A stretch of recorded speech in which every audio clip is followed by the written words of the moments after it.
Avant de commencer l'épisode, je voulais vous remercier d'être toujours plus nombreux à nous suivre chaque semaine, que ce soit sur les plateformes d'écoute ou en vidéo sur YouTube.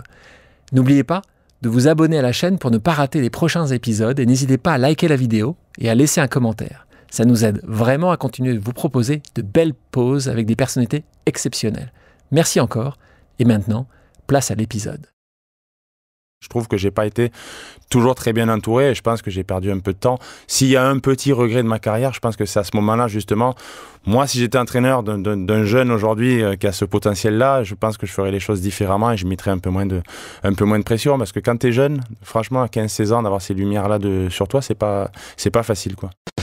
C'est dur de rentrer sur un central quand il y a 15-20 000 personnes où tu es seul, c'est ça, tu vois. Moi, j'ai parlé souvent aux joueurs de rugby, aux joueurs de foot, et eux, ils te disent, tu rentres, toi, tu es seul, si tu n'es pas bien, tu te reposes sur toi, parce qu'au milieu du cours, tu es le seul, il n'y a personne qui va te remplacer. Et il y a des fois où tu paniques.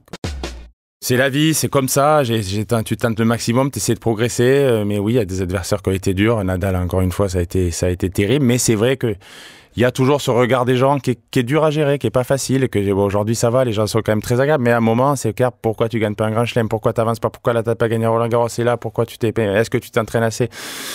Il faut être fort quand même, c'est vrai que mentalement faut être fort. Bonjour à toutes et à tous, je suis Alexandre Mars et vous écoutez Pause, le podcast où on prend le temps. Le temps de comprendre comment rendre l'impossible possible en explorant les parcours exceptionnels de mes invités. Qu'ils soient artistes, chefs d'entreprise, entrepreneurs sportifs ou encore activistes. Résilience, succès, inspiration, ils se dévoilent le temps d'une pause. Soyez les bienvenus. Il a grandi sous les projecteurs, là où chaque coup de raquette faisait naître des espoirs, des critiques, des légendes. Une carrière faite de sommets vertigineux et de combats intérieurs. Il connaît la solitude d'un cours, la pression d'un public et la quête constante d'équilibre entre le talent brut et la résilience. Aujourd'hui, celui que l'on surnommait le petit Mozart du tennis français, se confie sans filtre sur les leçons de sa vie dédiées au tennis, mais aussi sur ce qui l'anime en dehors des lignes blanches et sur ses prochains projets. Salut Richard Gasset. Salut Alexandre, un plaisir d'être ici. Oh, dis donc tu vas plus rapide, j'ai même pas envoyé la balle que tu me l'as déjà... Je t'ai renvoyé la balle. Tout va bien? Écoute, tout va bien, parfaitement. Voilà, je m'entraîne tous les jours. En fait, c'est ça ta vie, c'est une vie d'entraînement depuis combien d'années? Écoute, c'est une vie d'entraînement, c'est une vie de progression, d'avoir envie de progresser, une vie de passion. Et oui, c'est clair que j'ai commencé le tennis à 3 ans avec mon père. J'ai commencé... Rappelle-moi, t'as quel âge là? Ça se dit. J'ai 38 ans, voilà. J'ai 38 ans, donc écoute, ça fait 35 ans de tennis où je pense au tennis tous les jours. Il n'y a pas eu un jour, à mon avis, où j'ai pas pensé au tennis, où j'ai joué quasiment tous les jours. C'est ça, il faut vraiment que tu sois très très malade pour pas être sur un cours. Ouais, il faut vraiment que je sois très très malade pour pas être sur un cours. Après, c'est une passion, donc c'est magnifique aussi, mais c'est vrai que... Justement, sur les 35 ans, elle a toujours été aussi forte, cette passion. Il y a des moments où tu te dis, t'avais envie, ça arrive sur certainement tous les métiers. J'ai plus envie. Non, il y a eu des fois où j'ai plus eu envie, quoi. C'est clair qu'il y a eu des fois où c'était dur, des défaites, des blessures. Tu descends bas, tu montes haut, c'est un peu le sport, quoi. Parfois t'as des hauts, parfois t'as des très bas, t'as des critiques, t'as ce genre de choses. Tu as eu des grosses blessures, toi? Pas mal, j'ai eu une ou deux opérations, donc après pour revenir, c'est beaucoup de souffrance. Donc oui, le sport c'est magnifique, mais bon, tu souffres pour arriver en haut, mais après ça reste ta passion, donc c'est quelque chose. J'ai de la chance que j'ai toujours voulu faire, donc c'est exceptionnel. Donc, pour comprendre aussi d'où tu viens, ça s'entend encore un petit peu, mais je pense que tu peux forcer ou pas le trait. Je pense que si je te retrouve du côté de Sévignan, du côté de Béziers, je pense que là, c'est encore plus prononcé que là. De temps en temps, j'essaie de l'enlever un peu, mais c'est trop dur, je peux pas. Oui, il faut pas l'enlever, et puis c'est beau. Ouais. Donc en fait, l'histoire de la famille, c'est Francis, ton papa. Je crois qu'il tenait un club de tennis. Ta maman, elle joue au tennis, Monique, elle était monitrice. Maryse, excuse-moi Marie. Ouais. Elle était monitrice. Ouais, exactement. Ouais. Et donc en fait, t'avais pas beaucoup d'autres choix, en fait, à un moment ou à un autre. Moi, ça a été facile, tu vois, le choix, savoir vers quel sport tu vas, tu vois, tous les enfants se le posent. Est-ce que je vais aller au foot, au rugby? Tu vois, j'avais un peu ça dans mon village.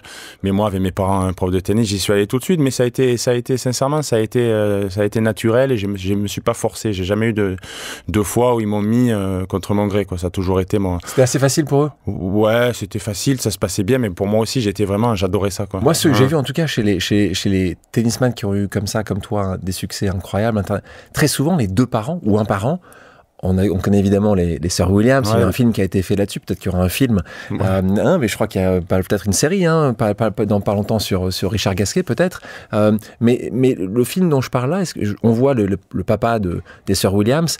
être sur leur dos tout le temps, poussé. Et c'est vrai que souvent, les sportifs que je reçois ici me disent, il y a quand même un autre où il y a eu quelqu'un qui a dû tous les matins, dire, il n'y a pas d'autre choix. C'était comme ça chez toi? Maman étaient vraiment, on t'amène, on t'amène, on t'amène? Bah, oui, ça a été une passion, mais après, pour arriver au plus haut niveau, faut quand même souffrir un petit peu, parce qu'il y a beaucoup d'entraînement, il y a quand même de la concurrence. Les mecs, ça joue dans le monde entier, le tennis, c'est un sport qui est universel. Donc, tous les jeunes, ils s'entraînent énormément. Donc, toi, t'as pas le choix que de faire ça si tu veux y arriver, même si c'est fabuleux, si t'aimes ça. Et les parents étaient un peu durs? Mon père était de temps en temps un peu dur, oui. Quand je faisais à l'entraînement, que je donnais pas le maximum, ou surtout sur un match où je me battais pas à fond, ça peut arriver, mais quand il était pas content. Hein. Quand il était pas content du tout, non, quand t'es enfant, c'est ça, mais c'est un projet assez familial, souvent, c'est important que les parents soient là, c'est important que t'aies un entraîneur qui soit quand même sur ton dos, ça se fait pas tout seul quand t'es jeune, que t'as besoin de... Il faut de structure, il faut... Ouais, il faut du monde derrière toi qui t'aide, parce que c'est pas facile, quoi. On va commencer assez tôt avec une pause amicale. J'ai demandé à des gens qui sont autour de toi de dire, tiens, si t'avais une question à poser à Richard, ton pote Richard, qu'est-ce que tu poserais comme question? Tu me parlais à l'instant de sport. Quand tu es très jeune, toi, en fait, ce que j'ai su, ce que je ne savais pas forcément, c'est que tu étais talentueux dans pas mal de sports. On connaît, pour ceux qui connaissent Richard Gasquet, je l'ai introduit en introduction, le Mozart du tennis. En fait, il se passe que tu avais aussi un très bon pied gauche au football, tu étais bon au rugby. On va écouter cette question d'un très bon pote à toi qui s'appelle Manu. Allez, avec plaisir. Oui, salut mon Rich, écoute, j'espère que tu vas bien, confirme-le-moi d'ailleurs en répondant à mes messages. Tu m'as l'air bien occupé pour un pré-retraité. Bon, ben, comme Alexandre le sait, on se connaît depuis notre plus tendre enfance et je garde d'excellents souvenirs à la fois dans le tennis, mais pas que, parce que voilà, tu es passionné de tous les sports, notamment le foot, le rugby. Tu aimes bien jouer aux cartes aussi, et c'est ce qu'on faisait quand on était plus jeune à Sérignan. J'aurais voulu savoir si tu pensais que tu aurais fait une aussi belle carrière dans un sport collectif. Allez, je t'embrasse et je te dis à bientôt. Passez un bon moment tous les deux. Ah, écoute, Manu, ouais, c'est un de mes meilleurs amis. Ça, déjà, donc il te connaît bien. Oui, il me connaît très très bien. Faut que tu répondes un peu plus à ces messages. De temps en temps, je réponds pas, ça l'énerve un petit peu, mais ouais, il connaît mes qualités et comme il a dit, mes défauts aussi. Après, ouais, le foot, le rugby, c'est une passion qui est incroyable pour moi. J'ai eu de la chance jeune, tu vois, quand on était dans un club de tennis, mais on avait le stade à côté, donc on a énormément joué au foot, énormément joué au rugby. J'ai eu une enfance incroyable là-dessus. J'ai eu énormément de chance de pouvoir avoir tous ces amis. Après, oui, j'étais un peu doué au foot et au rugby, mais bon, il faut savoir que quand même, c'est au tennis que j'ai excellé, c'est là où j'étais bon. Et t'étais meilleur? Ouais, j'étais meilleur au tennis. Après, ce qui a été dur, c'est vrai que c'est pas facile le tennis, c'est quand même très individuel. Tu voyages, t'es tout seul, sur le match, t'es tout seul, donc en fait, t'es perpétuellement en train de te poser des questions. Ouais, ce que disait Manu, justement, c'est toi qui a, et parfois on le voit, certains sportifs qui vont exceller dans leur sport individuel, ils sont individuels, ils sont auto-centrés. Oui. Ce que dit Manu, justement, c'est que toi, tu n'as peut-être pas ce défaut qui peut être une qualité pour réussir, mais toi, justement, ce que t'aimes, c'est les autres. Et donc, ce que tu dis, un tiraillement entre le sport collectif. C'est pas évident, parce que c'est vrai, quand tu es joueur de tennis, tu es centré sur toi-même, sur la performance, sur comment tu te sens, comment tu vas, comment va ton physique, est-ce que je vais gagner le match. Donc oui, les autres, forcément, c'est tellement important, mais c'est sûr que quand tu es joueur de tennis, comme j'ai dit, tu es centré énormément sur toi-même. C'est une raison pourquoi tu as aimé jouer en double, tu as eu des titres, tu as gagné 2 titres en double. J'ai adoré le double, j'ai adoré la Coupe Davis, surtout, grâce à ça, on était en équipe. C'est vrai que le joueur de tennis, c'est très très dur pour ça. Je pense que moi, j'ai pas mal d'amis rugbyman et footballeurs, et je les envie quand même, parce qu'eux, ils sont en équipe, ils sont ensemble, et en tout cas, c'est vrai que c'est très atypique une carrière de tennisman. Tu voyages beaucoup, tu es souvent très très seul dans les chambres d'hôtel, donc c'est quelque chose qui est pas évident à gérer. J'avais reçu ici quelqu'un que tu aimes évidemment beaucoup et que j'adore, qui s'appelle Antoine Dupont. Oui, c'est un autre Mozart, mais lui, le Mozart du rugby. Exact, ouais. Il est exceptionnel, meilleur joueur évidemment de rugby au monde, et il me parlait de sa passion du sport quand il était là. Il me dit, et je le cite, même quand on avait 8-10 ans, quand on allait au stade, moi, tant qu'il faisait jour et qu'il y avait de la lumière, je voulais jouer, encore jouer. J'avais tout le temps un ballon dans mes mains. Toi, c'était à ce point-là, parce qu'Antoine, en fait, il était toujours avec son ballon. Toi, t'étais à ce point-là, moi, c'était excessif. C'était pareil, j'étais excessif, quoi. Moi, j'ai joué au tennis tout le temps. Voilà, je tapais contre le mur chez moi. Au club de tennis, je jouais, je regardais des cassettes à l'époque de Roland Garros. Cassettes, oui. Ouais, moi, c'était très excessif. Je pense que Antoine Dupont, c'est pareil au rugby. Et moi, je suis un excessif du tennis, quoi. Je pense qu'à ça énormément. Voilà, même moi, aujourd'hui, c'est ce qui m'anime toujours. C'est pour ça que je joue toujours à 38 ans. Mais moi, ça a été une vraie passion. Le simple fait de taper dans la balle, de jouer, c'est très important pour moi. Ouais. Et donc, très tôt, là aussi, quand on parle de Richard Gasquet, c'est vrai qu'on parle, et c'est pour ça aussi, là, le parallèle qu'on fait avec Mozart, c'est qui a été talentueux très jeune, toi, c'est ce qui s'est passé. C'est que très tôt, on t'a mis en avant. Et donc, c'est pas uniquement que tu étais bon très jeune, c'est qu'en fait, on t'a mis en avant. Très vite, tu as été... voilà, il n'existe plus, je crois, ce magazine, mais c'était Tennis Magazine. Il existe encore ou pas? Il est toujours. D'accord. Mais c'est vrai que c'était une bible à l'époque. Hein. Je me souviens, il y a quelques années, moi, je me souviens de le lire. C'était quelque chose quand même assez... Pour ceux qui aimaient le tennis, évidemment, c'était vraiment très important. Et puis, on te retrouve à la télé, et là, tu as 9 ans. C'est que tu n'en as pas 9 ans. Et c'est pas le fait que... C'est plutôt la conséquence de ça pour toi. La conséquence par rapport à ton entourage. De nouveau, vous êtes dans un petit village du sud de la France. Tout d'un coup, tu as ce Barnum qui arrive autour de toi. Comment tes parents arrivent à te protéger par rapport à ça? Comment eux-mêmes arrivent à se protéger? Et comment toi tu vis ça par rapport à tes potes? Tu essaies de pas être très visible, tu essaies de disparaître? En fait, c'était dur déjà parce que là, moi Tennis Magazine, j'étais abonné, donc tous les mois j'allais voir le magazine. Et en fait, je pensais faire 2 ou 3 pages du magazine, c'est ce qu'on m'avait dit.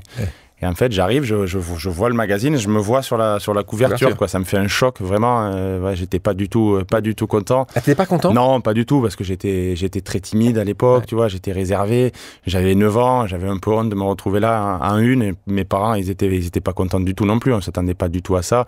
Donc après, oui, la lumière sur toi-même, c'est vrai que jeune, j'étais très très fort. Après, pourquoi exactement? Je me suis entraîné, mais pas totalement plus qu'un autre non plus. Je pense que c'est t'as une question de talent là. J'avais du talent et c'est vrai que ça m'est tombé dessus, quoi. Et donc là, quand tu arrives, c'est quoi l'impact de cet article, de cette télé dans ta vie à ce moment-là? C'est que le monde change, les gens te regardent différemment, tu sens, parce que ta vie depuis des années maintenant est la vie d'une célébrité, quelqu'un qui est connu, qui est reconnu, dont on ouvre la porte quand il arrive quelque part, qui voyage différemment. À quel moment tu l'as vu que ça allait t'ouvrir quelque chose de nouveau? À cet âge-là, déjà, les gens parlaient différemment? Oui, les professeurs étaient déjà plus sympas avec toi? Ils donnaient des meilleures notes ou pas? Non, pas tant que ça. Mais oui, j'ai eu une vie différente. C'est vrai que j'étais très... Quand j'allais jouer des tournois de tennis, il y avait déjà 200-300 personnes dans les stades, enfin, dans les clubs. Parce qu'ils voulaient voir la merveille. Ils voulaient me voir, ils avaient vu ce Tennis Magazine. Donc, c'est clair que j'étais très suivi. En France, déjà, c'est un sport qui est populaire, le tennis. Il y a toujours l'attente de gagner un grand chelem après Yannick. Voilà, c'est un sport. Il y a Roland Garros, c'est gros. Donc oui, tu as pas mal de pression sur les épaules. Et c'est vrai que quand tu es jeune, c'est quand même très compliqué à gérer parce que tu as besoin quand même de calme, de pas trop avoir de lumière pour t'épanouir. Et moi, en tout cas, c'est clair que j'en ai pas beaucoup eu. Après, aujourd'hui, j'ai l'expérience pour... Mais bon, avec moi, mes parents et moi, on n'en avait pas beaucoup à l'époque. Et c'est vrai que c'est pas facile à gérer quand même, quoi. Et ça, c'est un point essentiel parce que c'est vrai que tu te retrouves en fait assez... Et c'est pas contre tes parents en fait, mais assez mal entouré. Oui, complètement. Par rapport à la structure de l'époque. Tes parents font leur maximum, mais c'est souvent le cas avec quand on est parents. On fait notre maximum, c'est pas important qu'on fait les choses bien à chaque fois. Non, bien sûr. Et là, tu es assez peu structuré. La fédération peut-être peu à ce moment-là. Comment ça se passe? Je pense qu'on n'avait pas l'habitude d'avoir un joueur aussi précoce, qui avait autant d'attentes sur les épaules. Mes parents, on était assez humbles quand même. Tu vois, c'était pas non plus un projet de se dire il faut être numéro 1 mondial. Comme j'avais du talent, forcément, j'ai eu envie de jouer, on a fait le maximum, mais c'était pas le projet initial. Je suis pas né en me disant je vais être joueur de tennis professionnel. Ça m'est vraiment tombé dessus. À quel âge tu as compris ça?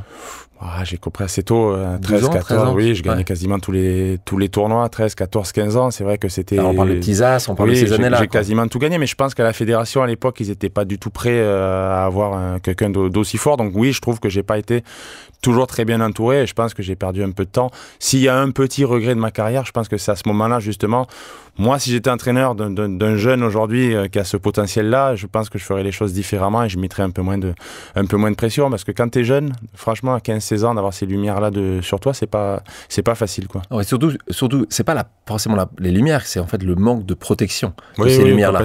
T'es brillant ici, t'es le meilleur du monde, elles vont arriver, ces lumières-là. Oui, bien sûr. Mais t'es pas prêt, et surtout personne va pouvoir... Cet agent qui pourrait être là, ce manager qui pourrait être là, qui pourrait dire ça s'arrête pas. Je dirais, c'est le seul regret que j'ai pu avoir de ma carrière, quoi. C'est de pas avoir trouvé quelqu'un qui avait une expérience suffisante, justement, comme tu dis, un agent, un entraîneur. En fait, ce que tu dis là, c'est quand tu m'en parles, j'ai l'impression d'entendre, en fait, tu aurais dû avoir Tony Nadal, en fait. Ouais, ça. Tony Nadal, mais Alors, après... Tony Nadal, C'était lui là, on en a souvent parlé. Lui, le truc, c'est qu'il était à Majorque, que les Espagnols, ils ont eu tellement de vainqueurs de Roland Garros. T'as raison, mais différent. mon point, c'est que Oui, il t'aurait manqué un Tony Nadal. Pas Tony Nadal, évidemment, à l'époque, il existait. J'ai eu mon père après jusqu'à 16 ans, mais après j'ai voulu passer la main lui aussi. J'aurais, à cette période-là, c'est quelqu'un qui était suffisamment dur, suffisamment... qui connaissait les rouages, qui avait l'expérience un peu des médias, de l'attente, de l'entraînement, de ce qu'il faut faire pour être fort. Pour les gens qui nous écoutent ou qui nous regardent, Tony Nadal, tu peux nous dire qui c'est? C'est l'oncle de Rafa, quoi, déjà, et c'est lui qui l'a mis au tennis, et c'est vrai qu'il était dur, il l'a façonné très tôt. Bon, après, c'est sûr que tu sais jamais, quand tu as eu Rafael Nadal, un talent pareil, est-ce que c'est Rafa qui a fait Tony, est-ce que c'est Tony qui a fait Rafa? C'est toujours dur à dire. Ce que je sais, c'est que sans Tony, il aurait peut-être pas fait cette carrière. Ça, c'est clair, c'est très important à cet âge-là d'avoir quelqu'un qui est derrière toi. Mais c'est vrai que c'est ce que quand j'ai tu vois, essayer de discuter des gens autour de toi, du milieu, c'est vrai que un des retours que j'avais, à part un talent inné que t'as, et dans la partie travail, c'est certainement pas, parfois on dit ça, j'ai beaucoup entendu avec les cyclistes, disant, ils font moins de vélo que les autres. Je me souviens en particulier de l'époque où il y avait beaucoup de dopage, alors que les autres étaient dopés, les gars, ça s'arrête là, donc arrêtez de dire que c'est un manque de travail, que les Français travaillent pas. Mais toi, en fait, c'est pas vraiment c'est que ce que j'avais entendu, c'est ça, c'est ces années-là, 16, 17, 18, 19 ans, où en fait, où c'est pas le manque de cadre, en fait, c'est le manque d'expérience, c'est d'être arrêté à un certain moment, faire ce qu'a fait Tony d'une certaine manière, en étant aussi parfois peut-être plus dur, et qu'il faut au bout d'un moment être... Je pense que quand vous êtes des stars comme vous, et que vous avez 18 et 20 ans, arriver à mettre un peu de dureté, ça ne doit pas être évident. Non, c'est pas facile, c'est clair. Il y a aussi Ferrero là, avec Carlos Alcaraz, qui a énormément d'expérience. Moi, à cet âge-là, j'aurais aimé avoir... C'est peut-être ça qui... C'est important d'avoir quelqu'un, j'ai eu un petit manque à cette période-là de quelqu'un, je te dis, d'expérience, de fort, qui connaissait vraiment le métier, qui savait ce que c'était la pression, qui savait ce que c'était de progresser, physiquement, d'être plus fort, de savoir que son pic, il serait dans 2-3 ans après, mais quelqu'un qui soit là tous les jours et qui soit... Parce que, encore une fois, t'es très, très bon. Tu termines numéro 1 mondial des juniors en 2002. Là, je vais te retrouver sur le comment on appelle, dans l'ATP, sur le Grand Prix. En fait, là, je te retrouve sur le circuit. Sur le circuit. Et là, t'es le plus jeune à gagner un match. On est là à Monte-Carlo, c'est le plus jeune. Et tout ça est normal pour toi. T'arrives, t'as quel âge? 15 16. Ouais, 16. Pour toi, t'arrives, tu gagnes ce match. Ça te paraît totalement logique par rapport à ce que tu vis, tu te poses pas la question. C'est quoi le sentiment que t'as? Moi, ce qui m'éclate toujours, c'est quoi le sentiment que t'as quand tu sors de ce stade? C'est normal, t'es heureux, tu voles, tu dis juste c'est qui le prochain? Comment ça se passe? C'est très bizarre parce que t'es un enfant encore à 16 ans, tu vois, t'es tellement jeune. Ça fait bizarre parce que moi je me retrouvais à Monaco, un tournoi qui est énorme. J'ai joué Marat Safin au deuxième tour, qui était une idole. Moi je le vois, je rentre sur le court avec lui, et je me dis putain mais qu'est-ce que je fais ici quoi? C'est incroyable. C'est 2,20 m. Ouais, il était grand, c'était fou. Donc après, c'est derrière que c'est dur à gérer. C'est sur le match, j'étais fort, j'avais réussi à gagner, mais derrière, c'est dur à gérer parce que tu as une attente qui est colossale. Les gens pensent que tu vas terminer en finale. Et encore plus en France, parce que je te dis, il y a quand même, c'était pas facile. C'est un pays qui est dur à gérer, qui a des attentes. Après, tu perds, il y a quelques critiques. Je trouve que c'était un moment, en tout cas, qui était pour moi difficile. Mais quand tu sors de ce match, t'es quand même heureux ou t'as même pas le temps d'être heureux parce que t'as toutes les télés. J'ai un peu tout, un peu les deux. C'est dur. Ouais, je suis heureux, c'est fabuleux. Après, oui, il y a des télés qui tombent dessus, t'as du monde. Moi, j'étais quand même assez timide, assez introverti à l'époque. Tu vois, ce monde, il y a 15 000 personnes. Tu te dis, ouais, où je suis où? C'est fou, quoi. C'est des choses qui sont folles. C'est tellement atypique de vivre ça jeune. C'était fabuleux. J'ai des souvenirs qui sont exceptionnels. Mais en même temps, tu sais que derrière, il va falloir prouver, quoi. Assurer. Et justement, en parlant de ça, on parle là de mental et de physique. On dit souvent justement le sport, dans tous les sports, mais dans le tennis on en parle souvent, et pas uniquement une question d'analyse, de savoir si tu dois mettre cette balle sur le revers, sur le coup droit, d'analyser en vidéo avant, mais savoir ce mental-là, cette force mentale qui est essentielle. Certains l'ont souvent, c'est parfois physique, mais c'est mental. Comment toi tu gères ça très jeune, avec une pression excessive sur toi, tout de suite en voyant que tu vas être notre sauveur parce que déjà depuis trop longtemps on n'a pas gagné depuis 1983, il n'y a pas eu de vainqueur je parle d'un tournoi du Grand Chelem. Toi, comment t'as Comment ça se passe, cette partie mentale chez toi? Tu te fais rapidement accompagner par quelqu'un ou pas du tout? Ou t'es à nouveau... tu dis juste, allez, tu te débrouilles, tu prends cette pression et puis on verra comment ça se passe. Tu te débrouillais un peu à l'époque, tu te débrouillais un peu. Hein. Aujourd'hui, tu parles beaucoup de santé mentale, il y a beaucoup de coachs, c'est super, c'est fabuleux. Nous, à l'époque, c'était la doctrine, c'était il faut surtout pas trop parler, ça veut dire que tu vas être un peu faible. Et, voilà, c'était dans le tennis, c'était beaucoup ça. Si tu parles beaucoup de mental, tu donnes des choses à l'adversaire, on voit que tu es faible. C'était vraiment ce qui transposait un peu en France. Donc, j'ai eu des moments difficiles à 16, 17 ans. Après, j'ai réussi à trouver un entraîneur qui m'a un peu cadré. Je pense que c'est lui qui a été Comment il s'appelle? Éric de Blicker. Ouais. C'est lui qui m'a permis de me remettre un petit peu, de me refocaliser un peu sur les choses saines, de reprendre du plaisir sur le court. Mais comme tu dis, j'ai souffert quand même de ça. Quoi, Parce que dans ces années-là, on est à peu près en 2004, tu vois, dans ces années-là, il y a un moment ou un autre où tu dis à ton papa, et ça c'est dans ton livre que tu écris, hein, que je conseille, qui est là, hein, à revers et contre tout, hein, c'est le livre que tu as sorti chez Stock. Tu dis à ton papa, trouve-moi un stage. Chez qui? Chez Arnaud Lagardère, chez Paris Match. C'est Paris Match. Donc là, tu dois avoir... J'étais au fond du trou. Sincèrement, j'étais au fond du trou. Je te dis, j'avais justement un peu cette attente-là qui avait été dure à gérer. J'avais eu beaucoup de pression, beaucoup de stress et j'avais un peu craqué, quoi. C'était devenu difficile. Justement, comme tu dis, je n'étais pas tellement accompagné. Je l'étais, mais peut-être pas assez bien. Ouais, pas bien. Et après, tu craques, quoi. C'est difficile. Donc, j'ai eu une période dure à gérer, mais j'ai réussi à m'en sortir. Je te dis, il y a eu ce mec, Eric, qui est venu. On a repris doucement. Et après, je me suis reconstruit, je me suis calmé, j'ai repris du calme, on a beaucoup discuté. J'ai dit un peu mes peurs, mes craintes. Il y en avait beaucoup à l'époque, tu sais, quand tu es jeune, c'est dur à gérer. Et après, j'ai réussi à repartir, à être mieux, à regagner des matchs. Et on a beaucoup travaillé, beaucoup parlé. Et c'est vrai qu'il a fait office de coach mental, quoi. Comment tu as géré dans ces années-là, et encore aujourd'hui, mais aujourd'hui c'est différent quand tu approches la quarantaine, justement le regard des autres? Le regard des autres et la vraie amitié. On parlait de Manu tout à l'heure, qui te connaît depuis longtemps. Comment tu as géré justement ces gens qui s'approchaient de toi par la lumière qui arrivait? Je parle même pas d'argent là, par la lumière. Que ce soit tes petites amies ou les gens qui disaient tiens, j'ai envie de passer du temps. T'as réussi à avoir ça assez vite? Est-ce que justement c'était une pression supplémentaire d'arriver à trouver ce qui était vrai, ce qui l'était pas?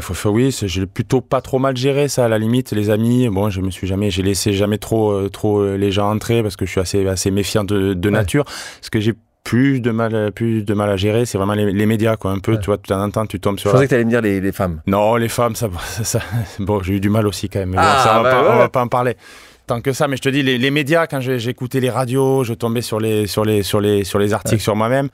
Ça me touchait beaucoup. J'ai parlé beaucoup avec d'autres joueurs, Joe Tsonga, Gaël Monfils, ça les a touchés aussi. C'était pas facile à gérer. T'as beaucoup de critiques, beaucoup de choses qui sont dures. Mais en fait, en particulier là-dessus, il y a eu ce moment-là quand même où il y a toujours, par rapport aux autres, en fait, le problème, c'était pas que tu deviennes 7e, les gens, c'était toujours, il aurait pu faire mieux, il pourrait faire mieux. Ça, c'est tout le temps pareil. Ça, c'est un truc qui est dur. Moi, en plus, j'ai été comparé très tôt à Nadal, tu vois, Raphaël Nadal, c'est pas facile d'être comparé à lui. Pourquoi? Parce que tu avais fait cette erreur, et ce que tu dis d'ailleurs, tu n'aurais jamais dû le battre. Je l'ai battu une fois, et combien de fois on m'a dit, mais comment ça se fait? Tu l'as battu au petit as 13 ans. Toi, tu l'as battu au petit as, et après, lui, il a gagné 14 fois Roland Garros. Comment ça se fait?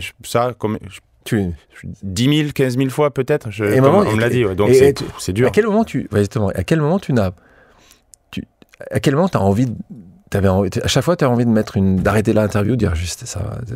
À quel moment, comment tu arrives à... C'est le sport, c'est le café c'est pour ça qu'on parle de sport, c'est pour ça qu'on aime ça, c'est pour ça qu'on aime ça, mais c'est pas facile. Maintenant, c'est facile à dire, j'ai 38 ans, donc je connais le stratagème, mais quand t'es jeune... C'est vrai que c'était toujours ça. Tu l'as gagné une fois. Et ce que tu dis d'ailleurs, moi je trouve que c'est assez juste ce que tu dis. Je sais pas si t'as tes merveilleux revers ou si t'as un coup droit à Tarbes, parce que c'est là où se passent les petits as, où là tu te dis juste, mais jamais ce revers, il doit être dans l'intérieur du court. Il doit être à l'extérieur. C'est vrai que cette question, c'est marrant, c'est le destin de la vie. Hein. C'est ce qui t'a fait aussi d'avoir cette résilience. C'est la vie, c'est comme ça. Tu tentes le maximum, tu essaies de progresser. Mais oui, il y a des adversaires qui ont été durs. Nadal, encore une fois, ça a été terrible. Mais c'est vrai que il y a toujours ce regard des gens qui est dur à gérer, qui est pas facile, et que aujourd'hui ça va, les gens sont quand même très agréables, mais à un moment c'est clair, pourquoi tu gagnes pas un grand chelem, pourquoi t'avances pas, pourquoi là t'as pas gagné Roland Garros, c'est là, pourquoi est-ce que tu t'entraînes assez? Il faut être fort quand même, c'est vrai que mentalement faut être fort. Ouais. Mais quand toi tu penses à ça, sans vouloir répondre à un média, quand tu te dis, mais moi je sais pourquoi j'ai pas. Tu dis, parce que tu en as parlé avec Joe Tsonga, avec ton Gaël Monfils, tes potes, hein. Et parfois ils disent mais non, ils étaient meilleurs que nous quoi. Ouais, mais complètement. Arrêtez les gars quoi. C'est ça le problème. À la fin de la journée, c'est ça qui est bien au sport, c'est ça qui est bien au tennis, c'est que tu peux pas tricher, tu peux pas mentir. Tu peux tricher. Oui, tricher, oui, mais il y a un classement, voilà, ce que je te dis, il y a un classement. Le dopage existe, ça a existé, continue à exister. Tu peux tricher. Oui, complètement. Mais jamais une seconde, tu t'es dit juste, putain, il y a peut-être de la triche là. Tout le monde, tout le monde s'est toujours posé des questions. Ça, c'est naturel, mais bon, on va pas. J'en sais totalement rien. Après, dans tous les sports, qui ne s'est pas dit, mais là, c'est monstrueux ce qu'il fait, c'est incroyable. Bon, mais ça a toujours arrivé à tout le monde. Les cyclistes ont toujours dit, mais pourquoi vous nous tombez dessus à chaque fois? Pourquoi vous nous tombez dessus à chaque fois? Et pourquoi vous regardez pas tous les autres sports, d'ailleurs, pas dire, tous les autres sports. Et toi, c'est vrai que tu regardes ça, et souvent d'ailleurs c'était comme ça que les Français ont été mis un peu de côté dans le monde cycliste, parce que c'est ceux qui ont commencé un peu à ouvrir, en disant juste, les gars, ils disent, attends, Omerta, tu dégages. S'il y a quand même des choses parfois un peu étonnantes dans le tennis. Il y a des joueurs qui étaient exceptionnels, ça c'est sûr, mais après je peux pas te j'en ai aucune idée. En parlant de toute façon, même si tu avais une idée, tu me le dirais pas forcément ici, mais déjà j'en ai pas tant que ça. Oui, après oui, je suis sûr. Prenons un exemple. Prenons un exemple similaire. Prenons un exemple. Tu penses que c'est normal? Là, il est chopé par la patrouille. Et qu'on trouve un stratagème en disant juste ouais mais non, et que globalement normalement dans d'autres circonstances il devrait pas jouer pendant 2 ans. Oui non mais ça s'écarte ce côté-là. Je suis d'accord avec toi. Et comment tu penses que les gens comme moi qui sont des lambdas qui regardent trouvent non mais c'est pas normal ça. Non mais là c'est pas normal, là c'est clair que les instances on a même pas entendu qu'il y a un procès, on a eu le résultat, on a tout eu en même temps. Donc ça c'est pas du tout normal. Après Sinner, ce qu'il a fait pas fait, j'en ai aucune idée, mais ce que je sais c'est que oui ça fait un peu t'as l'impression que ça fait protection quoi. Ça peut en tout cas être c'est comme ça que c'est vécu, amalgamé comme une protection. Parce que d'autres personnes ont eu quelques problèmes parfois bien sûr. Avec la drogue subtile, parce que là on est sur un sujet que toi tu as vécu en direct. Oui, bien sûr. Et que toi quand même on t'a troussé, on t'a coursé jusqu'à un moment où tu as été innocenté par le tribunal du sport. Moi, ça a été visible, tout le monde, on a su qu'il allait avoir un procès, voilà, tout simplement. Voilà. Et là, aujourd'hui, c'est plus du tout le cas. Là, on nous a dit, bon, mais tiens, Sinner a purgé, ça fait un mois, c'est bon, il l'a fait, passer à autre chose, voilà. Donc, c'est vrai que ça paraît... Enfin, moi, quand j'ai vu ça, je me suis dit, mais merde, à l'époque, il y avait un procès, il y avait quelque chose, pourtant, on était en 2009. Et là, c'est totalement différent. Et oui, tu te dis, forcément, en tout cas, ça fait bizarre. Certaines joueuses de tennis à qui c'est arrivé il n'y a pas très longtemps ont été, pour le coup, réellement mis de côté pendant une période très longue. Il y a quelque chose d'un peu étonnant, on va dire, et ce qui n'est pas forcément ce qu'il y a de mieux. Mais en tout cas, la question, quand tu dis on ne peut pas tricher, excuse-moi, c'est que malheureusement, dans le monde encore aujourd'hui, les tricheurs, parfois, ont toujours un peu d'avance sur ceux qui ne trichent pas. Certainement. Ouais, c'est bien possible. c'est probable. Je reviens sur ton parcours parce que et je vais lire quelques chiffres pour bien comprendre l'immensité de de ta présence sur le circuit, et ce qui est quand même... Parfois, il y a des gens qui restent déjà 2 ans, on est très heureux, mais toi, tu as été particulièrement présent. Par exemple, tu as un record. Tu as un record à Roland-Garros. C'est quoi ton record à Roland-Garros ? Le nombre de matchs, le nombre de tournois joués, exactement. Qui est de 21 quand même. Donc c'est quand même assez impressionnant. De suite ou pas? J'en ai raté 1 ou 2 en plus, j'aurais pu en faire 1 ou 2 de plus. T'as plus de 1000 matchs joués sur tu connais exactement le nombre d'ailleurs? Ou tu le comptes plus? J'ai 600 et quelques victoires, ça je sais. Après les défaites, j'essaie d'oublier. Moi, je connais les défaites, mais je vais pas les donner là. Donc en gros, mais tu sais pas à peu près le nombre de matchs? Tu connais juste le nombre de victoires? Ça doit être, je te dis, sur le circuit, 1000 matchs. Après, il y a les challengers, il y a les jeunes. Donc combien de titres? 16 titres, ouais. Et en double? Facile en double? 2, j'en ai eu 2. J'ai eu une médaille olympique. Médaille olympique? Ouais, j'ai pas beaucoup joué en double. J'ai pas beaucoup joué simple et double, justement. Je te dis, c'était trop compliqué. C'était trop difficile d'allier les deux. Mais depuis tout jeune, oui, ça doit faire à peu près, je sais pas, 1800 ou 2000 matchs, quoi. Et si t'as un de ces matchs, simple, double, que ce soit dont tu te souviens aujourd'hui, tu dis, tiens, si tu veux en parler à quelqu'un, c'est celui-là, ce serait lequel? Le premier contre Federer, quoi, je pense, parce qu'il était numéro 1 mondial, j'étais 100e mondial. J'ai pu le battre, c'était quand même Roger Federer. Voilà, là, on est à Monte-Carlo. Ouais, Monaco, premier tournoi. Mais bon, je m'étais dit que je pouvais le faire, quoi, quand j'avais regardé, je te dis, quand je regardais les vidéos tout le temps de lui, donc je connaissais exactement, même sans l'avoir joué, je savais exactement comment il jouait. J'avais décelé quelques pas relatives faiblesses qu'il avait pu avoir un peu en début de carrière, qu'il a plus eu après. Je te rassure, quand je l'ai rejoué derrière, les faiblesses, elles étaient parties. En plus, il a dû après se faire un malin plaisir de te manger après. Il m'a fait très très mal beaucoup de fois. Et comment, à la fin, quand il te faisait à l'anglaise, bon match, Richard, il était assez sympa ou il était quand même assez supérieur? Non, mais c'était un mec sympa quand même. C'est ça qui fait limite plus mal, quoi, parce que bon, en plus il était sympathique, quoi. C'est lequel qui était pas sympa? Allez, un qui est pas sympa. Sur le court, les meilleurs, je peux pas te dire que c'était pas sympa. Nadal, Djokovic, mais après Nadal il est connu pour être sympa. Il est sympa. Mais un mec qui était pas sympa.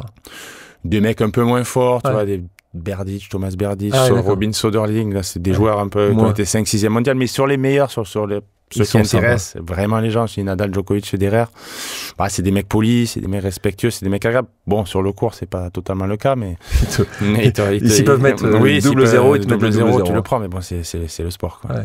Et si on parle des tournois, là, tu me parlais de ce match-là, d'ailleurs, c'est ça aussi qui a posé problème, si on revient sur le sujet d'avant. À 13 ans, tu bats Nadal, à 16, tu bats Federer, donc là, c'est plus tard, Federer, c'est plus tard. 18, c'est quoi? Oui, vraiment, ça reste extrêmement jeune. Jeune. C'est sûr que là, les gens se disent, alors là, et moi y compris, quand je te vois battre Federer, je me dis, yes. Écoute, ça, je le concède, je le conçois, c'est le sport, tu vois. Voilà. C'était difficile. T'allais pas te faire battre juste pour ne pas vivre ça. C'est normal, mais après, crois-moi, je te dis, on a vraiment fait le maximum pour y arriver, pour essayer. Putain, on a fait les 2000 grands chelems, mais bon. Il y a deux choses. Déjà, on était moins fort. On n'a pas eu de chance de tomber sur cette génération non plus, parce qu'il y a eu 3 joueurs quand même qui étaient stratosphériques. C'est les meilleurs joueurs de l'histoire. Ils sont tombés les 3 en même temps. Et moi, les 3 matchs, les trois fois en demi-finale, c'est contre eux que j'ai joué. Tu fais 2 fois Wimbledon, tu fais une fois US Open. Une fois US Open. J'ai joué Nadal, Djokovic, Federer. Les 3 fois, ça fait quand même mal, quoi. Donnez-moi, parce que parfois ça arrive. Il arrive parfois des années. Il est arrivé des années où même si tu es dans le bon partie du tableau. Sur les 10-15 dernières années, non, à part Wawrinka qui a réussi et une fois Del Potro, c'est jamais arrivé, quoi. Et bon, voilà, en 2000-2005, il y avait un peu plus de chances d'y arriver, là, sur les années qu'il y a eu. Déjà, Roland Garros, c'était quasiment infaisable. La génération qui arrive là, tu penses qu'elle est un peu moins forte? Il y en a 2, il y a Sinner, Alcaraz qui sont là aussi, qui sont la trame de ce qu'on parle. Après, pour l'instant, il n'y en a pas, quoi. Mais ces deux-là ces deux-là sont quand même extraordinaires. On parlait de ce match, le tournoi que tu préfères. T'as toujours préféré? Là où tu te sens Là où il se passe quelque chose, c'est Roland Garros, quoi. Parce que c'est historique, c'est l'histoire, c'est le tennis, c'est l'histoire du tennis français, c'est du sport, même en France. La 2, France 2, on regarde quand on est tout jeune, 6-7 ans, on est déjà devant la 2. Et donc, c'est là où tu décides de faire... c'est là ton dernier match. C'est pour là que c'est là où tu as envie d'arrêter. C'est le tournoi où tu te dis que c'est le mieux pour un joueur français d'arrêter. Donc je suis très heureux de le faire. On a parlé de tous ces joueurs de tennis. Il y en a certains, dans la plupart d'ailleurs, je sais que tu t'es très respecté et tu t'entends très bien, quelles que soient les générations, plus jeunes ou moins jeunes. Et j'ai demandé une autre pause amicale là, à un joueur de tennis exceptionnel, qui fait partie de cette petit groupe de Français qui nous ont éblouis depuis 20 ans. On écoute la Monf, comme tu appelles, Gaël Monfils. Richard, petite question pour toi. Te souviens-tu de ton match qui t'a mené dans le top 10? Si oui, lequel? Peux-tu nous en parler? Et surtout, peux-tu nous parler de cette sensation de la première fois que tu es rentré dans le top 10? Bise, Moritz. Donc merci Gaël déjà pour cette question. Gaël, déjà, c'est quoi votre relation justement? Une énorme relation, on se connaît depuis toujours. Avec Joe aussi, on a joué les tournois de jeunes, on a vécu ensemble et on a eu la même chose en fait. On voulait le Grand Chelem, on voulait gagner des Coupes Davis, on voulait réussir. On avait les mecs en face, donc les 4 joueurs, quoi. Murray, Nadal, Djokovic, Federer, même un peu Wawrinka aussi. Ouais, qui est 5. On essayait, on était là. Normalement, dans le vrai monde, il y a une concurrence. Parfois, vous pourriez ne pas vous aimer parce que vous voulez la même chose. Là, c'est toujours passé. C'est très bien passé, mais oui, il y avait une concurrence, mais c'était sain, la concurrence. Il la faut, la concurrence, c'est important, parce que quand tu vois ton pote qui réussit, lui, à faire ça, tu te dis, merde, moi aussi, j'ai envie de le faire. Ouais. Quoi, voilà, donc ça a toujours été sain. Ouais. Quand Joe, il me voit jeune, être meilleur que lui. Moi, je le voyais, je le connais, Joe. Je le voyais, il avait envie de me bouffer, quoi. Il avait envie de me battre, il avait envie. C'est Joe, c'est pour ça qu'il a été aussi fort. Final, hein. T'as ce désir en toi, c'est ce désir de progresser, de battre l'autre, mais c'est le sport qui veut ça, c'est la compétition, donc ça a toujours été sain. Et après, pour répondre à Gaël, c'est quand j'ai battu Andy Murray à Bercy pour faire le Masters. Voilà, c'était soit lui, soit moi.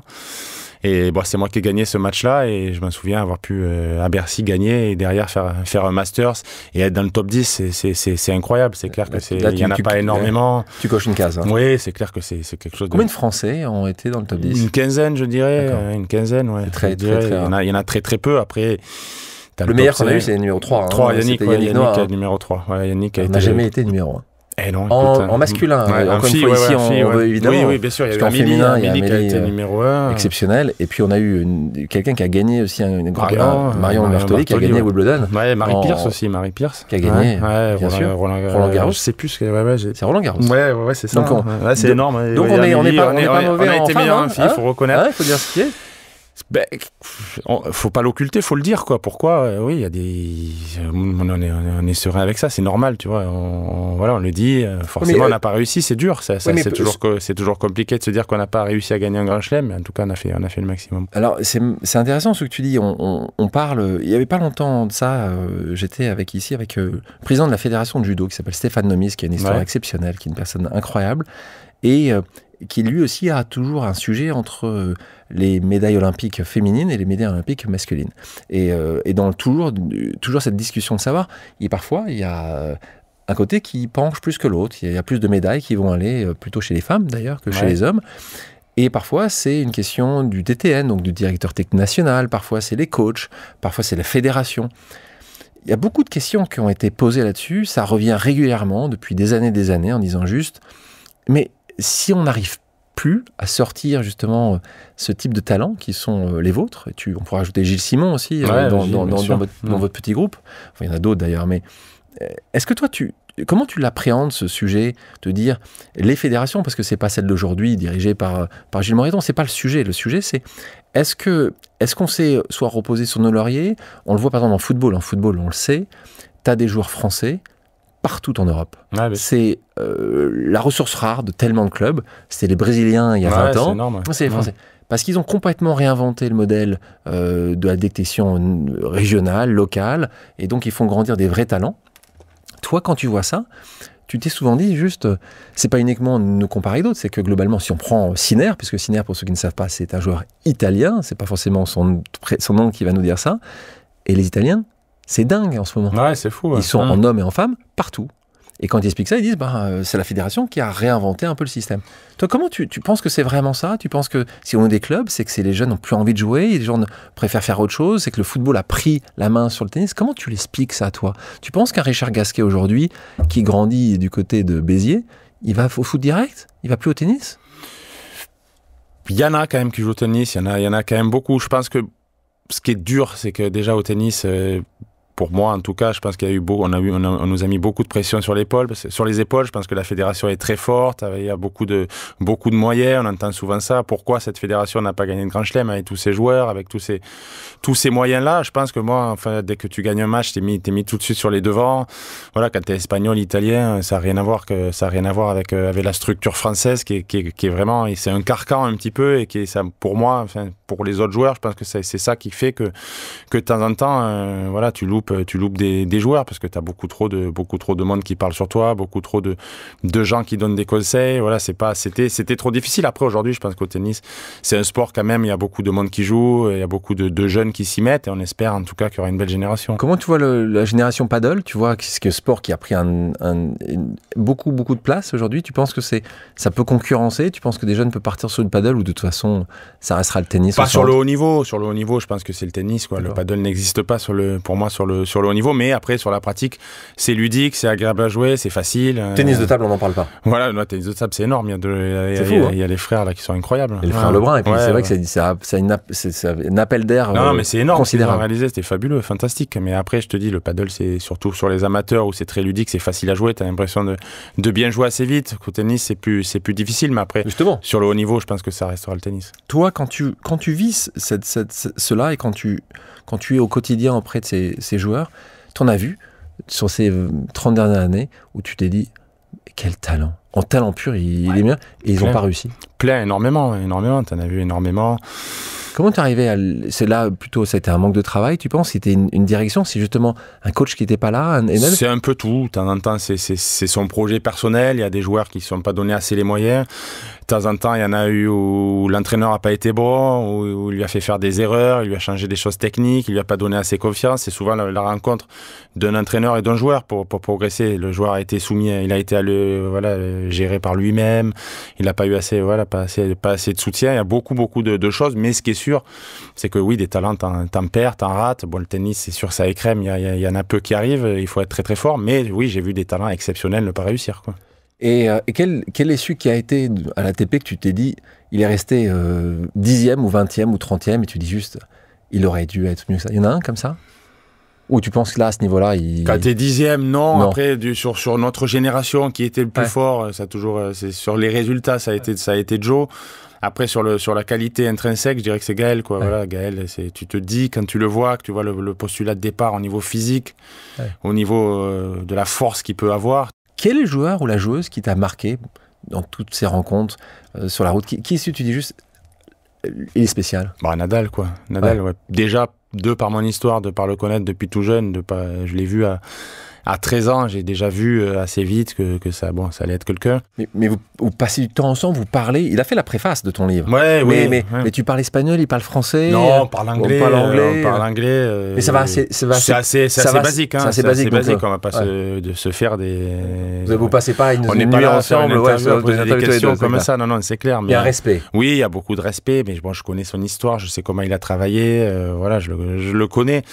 Et en tout cas, oui, à quel mec j'ai pensé le plus toute ma vie. Parce que là, c'est plutôt avec des fléchettes en disant, en lui envoyant. Ouais, c'est certainement lui. Je me disais, qu'est-ce qui se passe, comment c'est possible, qu'est-ce qui arrive. Une machine. Oui, complètement. C'était inimaginable. Donc tu te dis, tu te poses des questions. Voilà, très souvent, tu te dis comment je vais faire, qu'est-ce qui va arriver. Et si c'est dur. Quel est l'autre qui n'est pas forcément le numéro 1 ou 2 ou 3 mondial, ou quand tu la rencontres, tu te dis, tiens.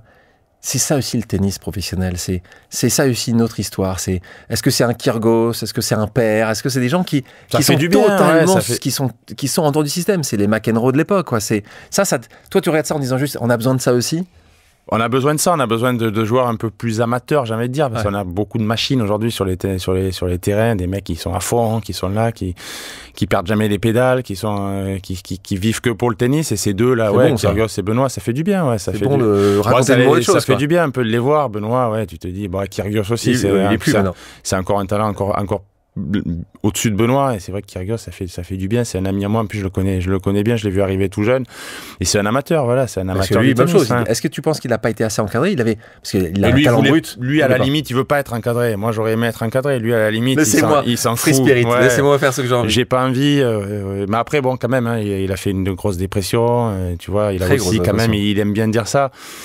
Mais bon, il a vécu quand même des moments, de par sa carrière, l'attente aussi qu'il a eue, il a fait quand même une belle dépression. On en a parlé tout à l'heure, Sinner, Alcaraz, Zverev, on a quelques-uns. Comment tu les vois, toi, arriver? Alors, part qu'ils sont très forts, évidemment. Et comment tu vois nos Français là-dessus? Il y en a quelques-uns. Arthur Fils, évidemment. Il y en a un jeune, là, comment il s'appelle, qui a 15 ans, là, Kwame, Moïse Kwame.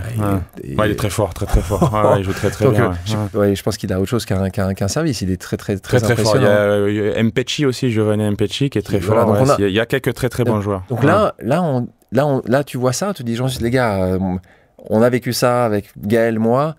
Il faut les encadrer d'une autre manière que celle qu'on a fait. Ils sont bien encadrés, par contre, aujourd'hui. C'est pour ça, bien encadrés, ça y est. C'est pour ça qu'ils ont réussi. Il n'y a pas de secret. Ils ont réussi. Oui, ils ont réussi déjà le premier. D'accord, le premier étape, c'est ils sont sur le. Ils sont dans le top 20, voilà. Donc ils gagnent de temps en temps. T'as raison, ils ont gagné. C'est la première étape, quoi. La première étape, déjà, ils se sont. Combien Arthur Fils qui est dans le top 20. Ouais, top 20. Mpecci est pas loin. Hugo Humbert aussi qui est. T'as raison. Qui est un peu plus âgé. Oui, maintenant, il va falloir voir comment ils vont gérer ça, les attentes, la pression, le stress. Forcément, ils l'ont plutôt bien géré pour l'instant, mais après, pour tu penses qu'ils ont le talent? Tu penses qu'ils ont le talent d'aller battre Alcaraz? Je pense. Qu'est-ce qui manquera alors? C'est d'avoir quelqu'un, justement, un Tony Nadal avec eux en disant juste. C'est de continuer à faire le travail. Ils l'ont fait l'an passé. Moi, je les connais bien. Ils l'ont fait. C'est justement avoir cette ce travail journalier de tous les jours, le soir se coucher, penser au tennis, le lendemain se réveiller, allez là il faut que je progresse, ce truc-là en eux, il faut qu'il l'ait comme ces joueurs-là, parce que moi je connais Djokovic, Federer, c'est des geeks du tennis, quoi. Ils pensent que voilà, il n'y a qu'à ça, quoi. Il y a rien d'autre pour eux à côté. Et eux, c'est la question. Il va falloir qu'ils aient ça, justement, pour rejoindre ce genre de joueurs, quoi. Quand tu regardes justement le monde d'aujourd'hui, ce monde-là que tu connais et qui as vécu dans le monde de hier, je n'ai pas dit d'avant-hier, donc de hier, c'est-à-dire il n'y a pas si longtemps que ça, est-ce qu'il y a une vraie évolution? Est-ce que tu vois que si tu prends le top 20, le top 50, c'est à peu près similaire? Est-ce que tu vois qu'il y a des évolutions majeures entre le tennis d'aujourd'hui et le tennis d'il y a 15 ans, ou pas tellement? Déjà, c'est un business, quoi, plus. Ça a toujours été un business, ça peut être un business à 15 ans? C'est énorme. Si, mais là, il y a beaucoup plus, il y a quand même beaucoup d'argent. Beaucoup plus d'argent? Ouais, il y a quand même combien on gagne quand on gagne Roland Garros aujourd'hui? 2-3 peut-être 2 millions, mais au premier tour, je peux te le dire, parce que bon, déjà, c'est plus dans mes sphères, quand même. C'est devenu dans les sphères, la finale, je peux pas te vainqueur, mais c'est 100, 90 000 au premier tour. Et moi, j'ai commencé, c'était 7 000. Voilà, donc ça a changé beaucoup de choses. Plus que l'inflation, tu vas dire. Ça a découlé sur qu'il y a beaucoup de monde autour, beaucoup d'entraîneurs physiques, beaucoup d'agents. Des équipes qui sont pleines. Énormément d'équipes, ce qui fait que tu joues plus longtemps. Parce qu'à l'époque, tu avais 30 ans au tennis, tu t'arrêtais. C'était déjà très très vieux. Aujourd'hui, tu as 30 ans, tu es jeune, quoi. Donc le tennis, il a évolué, les mecs sont plus forts, et c'est pour ça que ça joue plus longtemps. Tu vois, quand tu avais 30 ans, quand tu faisais ces quarts de finale, ces demi-finales, c'était quoi ton équipe autour de toi? T'avais un entraîneur, J'avais un entraîneur, parfois un entraîneur physique sur les tournois, et un kiné, quoi, tout le temps. Et mon agent, on était 4. Ouais. Toujours. Ouais, on a toujours été 4. Ouais, et aujourd'hui, justement, un Richard Gasquet d'aujourd'hui, il aurait d'autres personnes que ça, un préparateur mental également? Un diététicien Oui, je pense que oui. Aujourd'hui, oui, un préparateur mental, oui, je pense que c'est quelque chose que je ferais plus qu'à l'époque. Je te dis, à l'époque, moi, c'était tabou, quoi. C'était tabou. Peut-être dans les autres pays, je peux pas trop un peu moins qu'en France, mais nous, on n'en parlait pas. C'était, bon, l'entraîneur mental, t'étais faible. Ouais, c'est ça. Ouais, t'étais un faible si t'avais un entraîneur mental. Peut-être qu'à l'étranger, c'était pas le cas, mais là, j'ai lu Rafa qui a dit qu'il en a vu un. Moi, je sais que Djokovic en a vu, donc.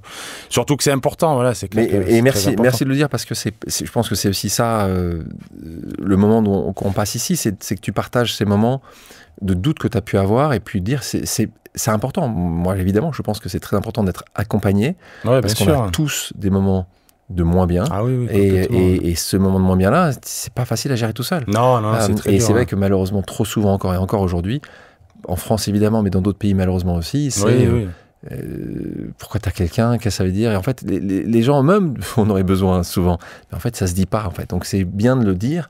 Et toi, tu trouves qu'il y a encore aujourd'hui, quand Nadal le dit, quand Djokovic, tu sens que ça commence à être dit de plus en plus en disant juste, oui, on peut avoir des coups de moins bien quand cette numéro 1 japonaise, Osaka, dit, moi, je vais m'arrêter, hein. Je m'arrête, c'est arrêté, parce que j'ai des vrais soucis de santé mentale. C'est accepté, c'est agréablement accepté. Moi, j'étais très heureux de voir ça. Comment toi, tu vois que ça, c'est un vrai changement? Oui, c'est un changement ça fait quelques années là que tu commences à parler de santé mentale, et c'est très très important. Parce que je te dis, au tennis, il y a énormément de joueurs qui souffrent un peu de dépression, un peu de solitude, parce que tu voyages beaucoup, tu as des défaites, tu as des victoires, tu passes beaucoup par des moments de doute, puis il y a la compétition, il y a la concurrence, donc si tu perds, tu descends, voilà, tu as beaucoup de stress à gérer, et c'est clair qu'il faut le gérer avec quelqu'un, quoi. Il faut que quelqu'un soit là, que tu puisses parler, et c'est vrai qu'aujourd'hui, ça va dans ce sens-là, en tout cas, on est qu'au début, je trouve, et il faut vraiment continuer dans ce sens. C'est marrant ce que tu dis, parce que ça me fait penser, je parlais avec justement un ami qui aime le tennis, et qui me disait, mais le tennis, c'est quand même très dur, parce que chaque semaine, le foot, tu es dans l'équipe de 11, si tu es dans les bonnes équipes, tu gagnes quand même assez régulièrement tes matchs. Et c'est le cas, on prend Antoine Dupont, Toulouse, ils vont pas perdre beaucoup cette année. Non, au tennis, toutes les semaines, tu perds quand même. La plupart du temps. Tu perds tout le temps. Toutes les semaines, tu perds. Moi, j'ai gagné. T'as un sujet. T'as 60, toi, même, qui a été 7e mondial. J'ai gagné 16 fois, quoi. Voilà, donc j'ai perdu 400 fois. Et donc, toutes les semaines, tu perds. Puis, t'es seul. C'est ça qui est dur. T'es seul avec toi-même. Même entre les points, t'es seul. Tu te dis, putain, qu'est-ce qui se passe? Ça marche pas, ça va pas. Ça va changer, ça, peut-être. Ouais, peut-être que les coachs un petit peu plus, mais je te dis quand même, quoi qu'il arrive, c'est un sport où tu es seul et c'est le plus difficile à gérer. On imagine qu'on se parle dans 5 ans, 6 ans, et que tu as justement cette fille ou ce fils. Comment toi tu te vois là-dessus tu penses que rapidement tu vas lui mettre cette belle raquette dans les mains? Tu as envie de ça? Tu penses qu'il y a t'as envie de ce côté dynastique ou parce que tu sais très bien que c'est pas à 4 ans, c'est pas celui qui a 4 ans qui va décider, hein, ça va être le papa qui va décider ou pas. Et toi tu te sens, t'as envie de ça toi, oui, pas si j'ai un fils ou une fille, oui, j'ai envie qu'il fasse du sport. Plus une fille qu'une fille? Non, les deux, hein. Ouais, les deux, c'est pas. Sport, c'est sûr, mais c'est pas sport, c'est tennis. T'as envie, en fait, oui, ma question c'est est-ce que t'aimerais que ta fille et ton fils aient ta vie? Oui, quand même, oui, parce que c'est juste au niveau de ce que j'ai pu vivre avec le public, avec les gens, d'avoir une passion comme ça, d'avoir une passion à la limite, c'est pas tant le tennis, c'est d'avoir eu cette chance de vivre de ce que j'avais envie, de ce que j'ai toujours rêvé quand même. J'ai toujours rêvé d'être joueur de tennis. Donc oui, si un jour ils ont cette passion-là et qu'ils peuvent vivre de ça, c'est quand même le plus beau des rêves, de se dire que tu veux faire ça, tu as envie et t'as pu le faire, hein, c'est exceptionnel. Vivre quand même. de sa passion. Oui, c'est fabuleux, c'est rare, c'est pas beaucoup de gens à qui ça arrive quand même. On va continuer les pauses amicales. Tu vois, il y a plein de gens qui t'aiment et qui veulent te poser des questions. Là, c'est quelqu'un, d'ailleurs c'est Julien, dont on parle là, qui était notre premier contact. Hein, donc Julien Cassaigne, qui est dans ce milieu depuis un certain nombre d'années, que tu connais depuis très longtemps, et qui est évidemment très proche de toi. Et la discussion qu'on avait avec Julien, et tu vas entendre, c'est une question un peu de peut-être autour de la fédération, des questions autour de ça. On écoute la question de Julien. Allez, on y va. On écoute. Salut Richard, c'est Julien. Écoute, je voulais que tu nous parles et t'entendre nous raconter ton futur rôle au sein de la Fédération française de tennis. On connaît tous ton parcours, on sait ce qui a marché, peut-être ce qui a moins bien marché à différents moments, et comment tu peux aider les jeunes, les nouveaux, de ceux qui ont 14-15 ans et qui commencent, à Arthur Fils ou à Mpetshi, aux plus jeunes générations, à aller gagner un grand chelem, regagner la Coupe Davis. Et voilà. Comment tu comptes t'investir auprès d'eux et qu'est-ce qui t'excite dans cette mission? Et je trouve, ayant été à tes côtés depuis beaucoup d'années, que tu as une super relation avec tous ces jeunes. Tu as tapé avec tous les joueurs depuis 20 ans qui sont rentrés au CNE, ceux qui ont été très bons, ceux qui n'ont pas été très bons, ceux qui ont arrêté le tennis, et tous gardent un bon souvenir de toi. Au début, tu étais un petit frère, puis tu es devenu un grand frère pour toute cette génération, et je trouve ça hyper sympa de te voir évoluer avec eux. Et maintenant, comment tu vas faire pour les aider? Déjà, j'ai du plaisir d'être avec les jeunes. Tu vois, c'est quelque chose, je me régale d'être avec eux parce que je me vois à leur âge, je me vois essayer de réussir et c'est quelque chose qui me parle vraiment. Voilà, donc ce rôle-là que je risque d'avoir à la fédération, c'est une discussion qu'il y a en ce moment. C'est un truc que c'est un truc que j'ai à moi. Ils ont vu ça, la fédération, ils ont envie. C'est toi qui as levé le doigt en disant juste les gars, moi je termine, j'aimerais bien, ou c'est eux qui ont dit attends mais s'il te plaît, et moi je serais eux, je dirais s'il te plaît Richard. Ça s'est fait naturellement. Moi j'avais envie aussi. Ça a été un truc qui a été naturel. J'ai eu pas mal de discussions avec Gilles Moreton, le président de la fédération, qui décide de toute façon. C'est le chef. Oui, c'est lui le. Il a été réélu. Oui, c'est lui le chef pour encore quelques années. Il n'y a pas de doute à ça. Et après, c'est quelque chose que j'ai, qui est ancré en moi, quoi. C'est vraiment, je me revoir en eux et justement qu'eux, ils arrivent à avoir une carrière et être heureux, quoi, et vivre et de se dire, on a eu la chance de l'avoir, il a été super. Grâce à ça, j'ai pas perdu de temps. J'ai évité les pièges qu'il peut y avoir, parce que nous, on les a pas toujours évités non plus. On a fait des bonnes choses, mais des mauvaises aussi. Et j'ai l'expérience justement pour pas que ça arrive et que justement ces jeunes s'épanouissent et arrivent à être forts. Et c'est quelque chose que j'aime parce que j'aime le terrain. T'as envie de partager ça. Ouais, j'ai envie de partager ça vraiment. Ouais, ça c'est quelque chose que je me suis dit, qu'est-ce que j'aimerais faire en fin de carrière? Je me suis posé la question et c'est vraiment ce qui ressort, quoi. Et justement, quand tu as continué à faire cette liste, moi que j'appelle ça, c'est dans mon livre, ça s'appelle la bucket list. En fait, c'est que tu connais parce que tu parles très bien anglais, c'est la liste des choses que, à un moment ou à un autre, on aimerait faire durant notre temps sur Terre. Toi, si tu dois ajouter ce qui... En fait, c'est assez... J'aime bien que tu me dises ça parce que par rapport à tout ce qu'on s'est dit depuis tout à l'heure, on voit que c'est vrai tu sais qu'il y a des choses qui t'ont manqué à un moment. Et ce que tu es en train de me dire là, c'est qu'en fait, tu tu te dis que tu vas apporter ces choses-là, que t'aurais aimé avoir un Richard. Oui, je suis d'accord, il y a 20 ans. ce que tu dis, c'est ça qui est ça, beau ouais, c'est beau ça. que tu fasses. Et qu'est-ce que tu mettrais d'autre dans cette bucket list? Les choses, tu dis, tiens, alors on a compris, peut-être une fille ou un fils, peut-être. Ouais, Qu'est-ce qui est dans la liste? Tu dis juste, c'est ça que j'aimerais bien aussi faire ça. Il y a d'autres métiers que tu aimerais faire, d'autres trucs que tu as envie de découvrir, des espaces où tu dis, c'est ça que tu as envie de faire?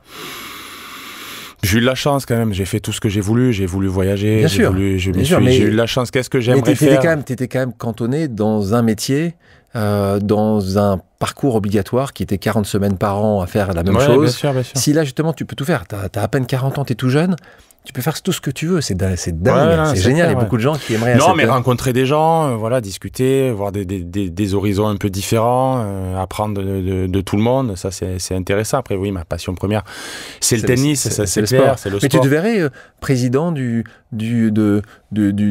club biterrois, donc là on parle de rugby, tu te verrais être président d'un club, que ce soit de rugby ou de foot. Oui, bien sûr. Tu te verrais... oui, je me verrais, oui, c'est clair. Le rugby, le sport, c'est des challenges énormes. Après, oui, tu sais pas dans quoi tu peux aller à la fin de ta carrière. C'est clair que tout est... Mais dans le sport, tu ne verrais pas être manager un hôtel aux Bahamas. Pas comme ça, pas de premier abord, mais on ne sait jamais, tu vois, la vie. Attention, on va retrouver Richard Gasquet, quand même, attention. Aux Bahamas, c'est jamais ce qui peut arriver. Habitez où? Vous irez habiter où? Je vais rester un peu à Paris quand même, parce que bon, j'aime bien être là. Et dans le sud, quand même, à Béziers, c'est là où je suis né, c'est là où j'aime être, c'est là où j'ai mes amis. Dans le sud me manque quand même de temps en temps. Ouais, j'ai besoin d'y être, mais moi, c'est la France, quoi. Ouais, j'aime la France, vraiment. Mais on est content que tu aimes ce pays. Je me vois vraiment pas habiter dans un autre pays aujourd'hui, quoi. On va faire une pause sportive. Alors la pause sportive, Richard, toi, ça va être facile pour toi. Je te propose des questions. En fait, je vais essayer de poser des questions sur des clichés. Et tu vas me dire si ces clichés-là, c'est juste moi qui pense que c'est le cliché, ou est-ce que c'est vrai, en fait, que c'est vraiment un cliché qui est réel? On commence. Est-ce que tu trouves que la France ne met pas assez en valeur le sport à l'école? Oui, ça c'est vrai, oui, complètement. Ouais, c'est clair que c'est pas du tout sociétal en France, quoi. À l'étranger, ça l'est. Aux États-Unis, tu le vois, même les universités partout. Enfin, les jeunes, ils jouent, ils font du sport. C'est vraiment ancré dans la culture. En France, c'est pas totalement le cas. Il manque, je trouve, pas mal de sport à l'école, ça c'est clair. Et toi, on le voit aujourd'hui aux États-Unis, tu as raison de le préciser, quand les meilleurs joueurs de tennis aujourd'hui vont faire des études en parallèle, là ils passent assez peu de temps dans les études parce qu'ils représentent leur université. Ça c'est quelque chose que tu penses qu'on devrait faire plus en France? Tu penses que ces grandes écoles françaises devraient accepter encore plus de sportifs de haut niveau pour que quand ils terminent leur carrière, ils puissent... Tu devrais ouvrir, oui, à des HEC commence à le faire, qu'une très bonne école. Oui, avec des jeunes de tout horizon, des sportifs. Oui, c'est clair qu'aujourd'hui, ça peut manquer en France. Ce qu'il y a aux États-Unis, ce modèle-là est un modèle assez unique. Est unique, et c'est clair que le sport en France, il est pas assez valorisé. Ça, c'est sûr, que ce soit dans les jeunes écoles ou plus tard, quoi. Est-ce que la pression médiatique a vraiment un impact considérable sur les performances du sportif? Oui, complètement. Tu penses que tu peux vraiment... Ouais, ça peut être très très dur. Et justement, comme tu as dit, je pense qu'il faut être accompagné du plus possible. Moi, ça m'a manqué un peu de temps en temps. Et je pense qu'aujourd'hui, les jeunes sont accompagnés, je les vois. C'est différent par rapport à avant, et il faut continuer, parce que oui, la pression médiatique, elle peut te faire très mal. En parlant de pression, la pression des fans dans un stade, moi je me suis souvent posé la question. On dit souvent que c'est plus facile pour toi, Richard, ou aussi de gagner un match en France, parce que tu vas avoir le public avec toi. Est-ce que c'est quoi? Tu penses vraiment, tu penses que justement ça peut pas t'éteindre parfois? Et deuxièmement, est-ce que tu penses que c'est quoi? C'est 1%, 5%? Tu penses que c'est... Parce que toi, on pourrait l'imaginer avec des arbitres de football qui peuvent être un petit... Parfois, une tendance parfois à mauvais choisir, parce qu'il y a une pression au tennis. Il y a jamais d'erreur d'arbitrage. Non, c'est rare.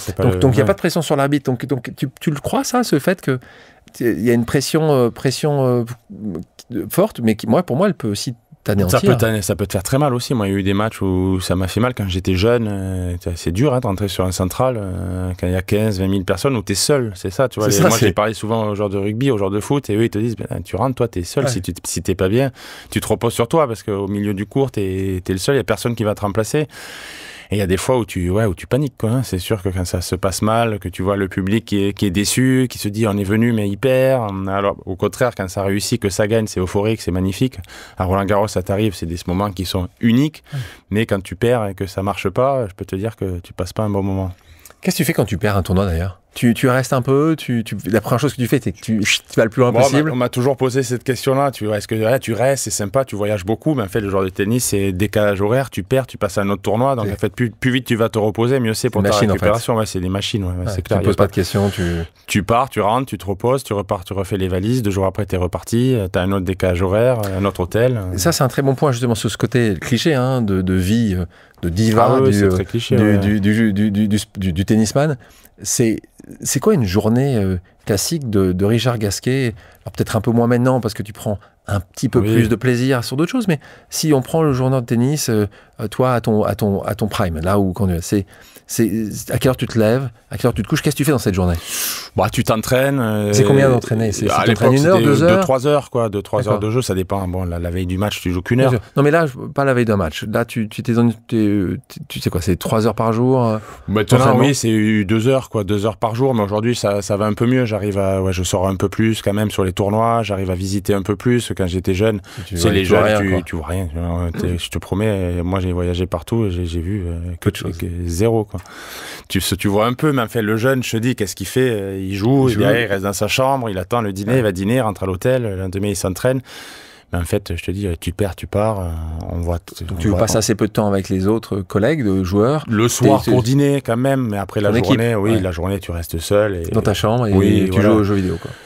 Pas loin. Ça peut arriver, tu te reposes, tu lis, tu restes là, mais c'est rare que le jeune il aille visiter, il parte voir un musée, quand même, c'est quand même assez rare. Donc après, c'est vrai qu'il y a des métiers beaucoup plus durs que ça, mais là c'est un cliché, c'est pas très glamour ce que tu me racontes. Non, mais c'est la vérité, quoi. Tu vois, après, t'es fatigué aussi quand même, je t'avoue. Bon, quand t'es jeune, ça va, t'arrives à sortir un peu plus facilement. Mais là, du physique, là tu me parles de 2 heures d'entraînement, c'est aussi aujourd'hui, je fais ça. Aujourd'hui, tu fais beaucoup de salles. Quand t'es jeune, tu fais beaucoup de salles, beaucoup de salles pour justement être fort, et c'est quand t'as 15, 16, 17, c'est là où ça se joue. C'est là où tu prends de la masse, du physique. Donc c'est capital à cet âge-là de faire du physique.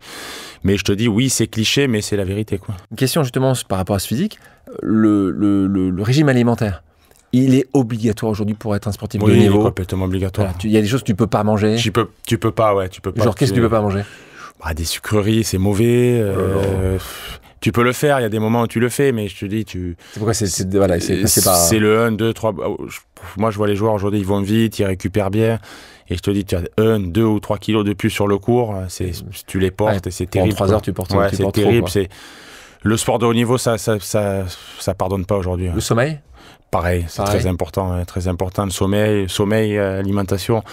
C'est souvent quand même les mecs, les joueurs les plus rigoureux qui arrivent quand même à la fin des tournois, quoi. Est-ce que tu dois, cliché peut-être, question pour toi, est-ce que tu dois sacrifier quand même ta vie personnelle pour réussir? Oui, tu dois sacrifier un peu ta vie quand même. Hein. Tu dois sacrifier ta vie. Tu la mets de côté. Quand tu es jeune, il y a des gens, ils peuvent faire les amis, ils partent en vacances. Toi, tu es pas, quoi. L'été, tu es sur un tournoi aux États-Unis, au bout du monde. C'est une vie magnifique. On va pas non plus faire pleurer plus que ça. Mais je te dis juste, tu vis pas la même vie que tout le monde parce que t'as peu de moments, t'as peu de temps, t'as peu de vacances. Donc voilà, tu vis sur toi-même quand même, parce que bon, il faut réussir, c'est ta vie, mais oui, c'est clair que tu sacrifies beaucoup de choses. Tu sacrifies beaucoup de choses. Est-ce que tous les joueurs de tennis ont des tics? Ouais, énormément. Il y a que des. Celui de Nadal, il est quand même. Il est terrible, il est terrible. Mais tous les joueurs ont des tics. C'était quel le tien? Moi, c'est la même balle. Je prends la même balle quand je gagne le point. Ouais. Donc c'est pas facile parce qu'il faut que je suive le ramasseur de balles, tu vois. Il faut que je vois la balle qu'il a dans les mains. Mais je te jure que tous les mecs, c'est tous quelque chose. Ouais, je vois les mecs qui sont beaucoup de tics, beaucoup de tocs même, je dirais. C'est des tocs, c'est des tocs. Et le pire que t'as vu, c'est lequel? Nadal, il est quand même. Combien de temps il met pour servir? Du temps, il fait toujours la même chose, c'est toujours pareil, c'est exactement le même rituel. Toi, ça te fatigue pas quand t'es en face? Tu sais que ça arrive.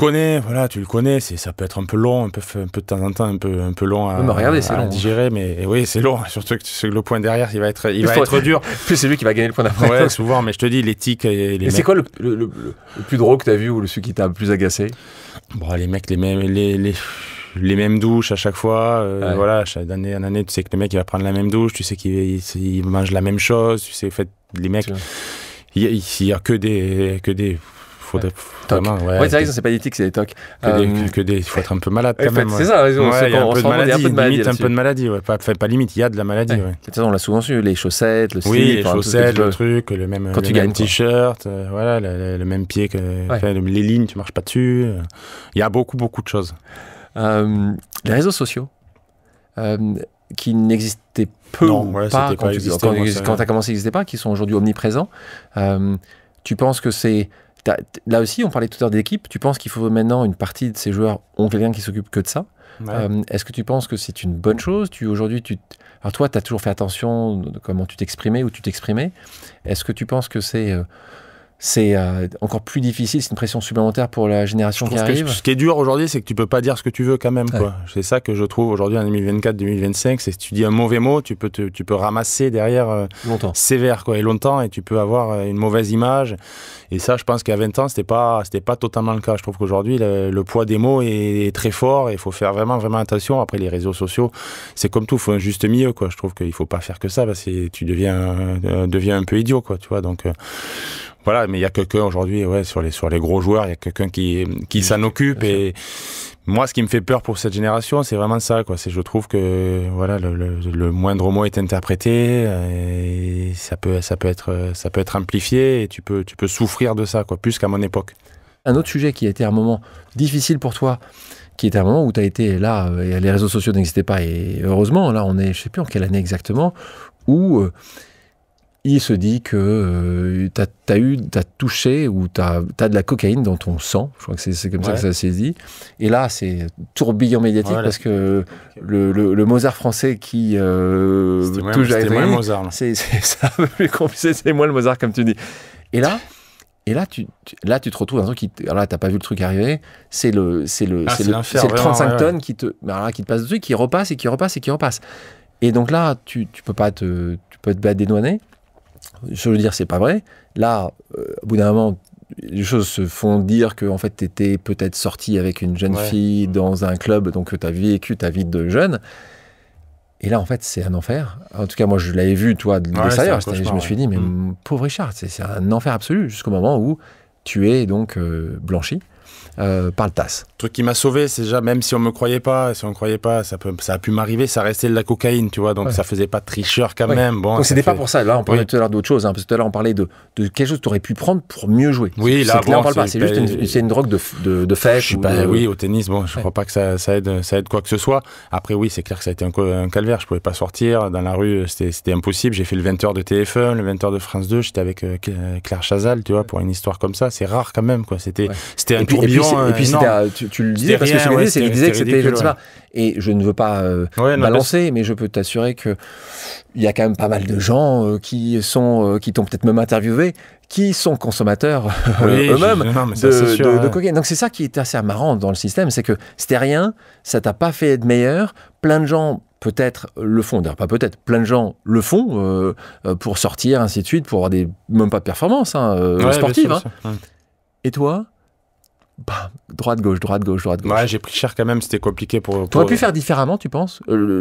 Comment t'as répondu? T'aurais pu... Ou il n'y avait pas d'autre choix? Non, mais sincèrement, c'était la vérité, quoi. Voilà, non, mais c'est la vérité, c'est pas que tu ne le fasses pas, mais t'aurais pas dû dire justement, ouais, c'est vrai, désolé, je passe à autre chose. Tu penses que le fait de dire, c'est faux, tu penses que tu aurais dit, ouais, c'est vrai, allez, les gars, c'est gentil, j'ai l'âge, je sors... Non, mais je dis ce qui était la vérité, voilà, tout simplement. Ouais, tout simplement. Après... Toi, tu balances quand même, tu balances sur deux personnes qui étaient des grands joueurs, deux que tu as toujours beaucoup aimés. Un qui t'a lâché en race campagne, on parle d'Henri Lecomte là. Là, il a pas beaucoup non, été sympathique. Ça a été dur, ouais, ça a été difficile. Il a été assez. Ouais, il a été pas très intelligent. Bon, après, un peu. Bon, c'est comme ça. Écoute, chacun. Après, il a parlé avec son. Il a pas, voilà. Il a été parlé direct. Il a voulu parler. Écoute, il a parlé. Après, voilà, j'ai eu quand même beaucoup. Tu l'as dit après ou jamais? Ouais, à moitié, mais je suis pas plus rancunier que ça. Je le vois, ça m'empêche pas. Oui, ça m'empêche pas de vivre. Après, j'ai eu quand même beaucoup de soutien. J'ai eu Nadal surtout, Yannick, Rafa surtout. Ouais, Yannick m'a beaucoup aidé quand même. Je pouvais le voir souvent. J'allais le voir. Lui, il se disait, ouais, ça va, la cocaïne, ça va. Ouais, les mecs, c'est sûr. Faut déconner, quoi. C'était notre J'avais époque. fait un dîner avec Villander, McEnroe, je me souviens, j'avais dîné à Paris. C'est ça. Ouais, et là, ça les faisait marrer. Mais j'ai dit, mais merde, moi, je suis pas comme ça. Putain, les mecs, ça les faisait rire. Oui, parce qu'ils disent, allez, c'est bon, ouais, quoi. Oui, allez, voilà, forcément. Ouais. Mais oui, Yannick m'a aidé. Yannick, il a été sympa. Souvent, toute ma carrière, tu vois, Yannick, il a du cœur pour ça, tu vois. Quand t'es dans la merde, il aime ça et il est là pour toi, quoi. C'est un grand. On a beaucoup de chance de l'avoir. Oui, c'est un grand. Après, il a parfois été décrié un peu sur la fête, tout ça, mais c'est quand même un grand. Ouais. Ça, c'est ce qu'on peut dire. Quoi. Mais au nouveau, je pense que il fait le 10e que plein de Rosso ne font. Personne ne fait le 100e de ce qu'il fait, et pour les autres surtout, on l'oublie. C'est marrant parce que tu parlais. Moi, ça me fait penser quand tu me parlais de Gaël Monfils tout à l'heure.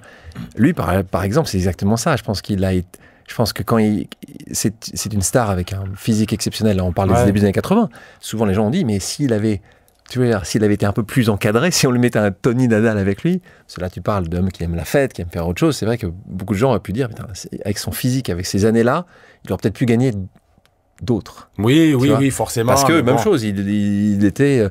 c'est vrai, on revient sur ton sujet qui est un sujet très juste, d'accompagnement, et surtout de gérer des stars, des talents. Après, quand même, comme tu dis, tu vois, et bon, le mec, il a gagné Roland-Garros, il a chanté au Stade de France, et tu sais qu'il aide quand même les enfants de la Terre, c'est quand même, personne ne le sait trop, mais c'est monstrueux ce qu'il fait. Merveilleuse organisation. Il y a des mecs quand même qui parlent sur lui, alors que bon, ils n'ont pas fait un centième de ce qu'il a réalisé quand même, quoi. Mais tu sais, je crois que c'est un proverbe belge qui dit, tu sais, plus les arbres sont hauts, plus le vent souffle dessus. C'est normal. Oui, forcément. Et je pense que Yannick fait partie de ces très grands arbres que les gens... Mais en tout cas, t'as raison, c'est qu'il fait de l'associatif. Oui, il fait vraiment des choses. Ça, c'est génial. Quand on parlait tout à l'heure de quel est ton futur, tu m'as pas dit chanteur.